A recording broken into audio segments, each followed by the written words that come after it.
Content creator Farhana বিথির গ্রুপের সাকিবুল হাসান শাওন নামের ছেলেটি মোটরসাইকেল দুর্ঘটনায় মারা গেছে। ইন্না লিল্লাহি ওয়া ইন্না ইলাহি রাজিউন।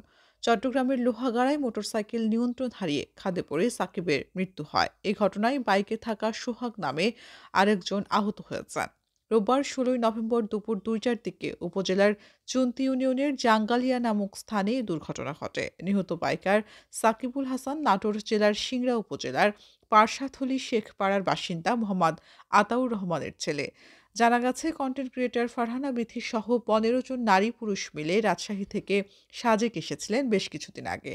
আজ ফেরার পথে লোহাগাড়ার চুন্তির জাঙ্গালিয়া এলাকায় গতিরোধকে গাড়ি নিয়ন্ত্রণ করতে না পেরে সড়কের পাশে সেতুর নিচে খাদে পড়ে যায় এক বাইক। পরে আহতদের উদ্ধার করে উপজেলা স্বাস্থ্য কমপ্লেক্সে নেওয়া হলে চিকিৎসক শাওনকে মৃত ঘোষণা করেন। দোহাজারী হাইওয়ে থানার উপপরিদর্শক আব্দুল সাত্তার জানান, সড়ক দুর্ঘটনায় নিহত বাইকারের লাশ লোহাগাড়া ট্রমা সেন্টারে রাখা হয়েছে।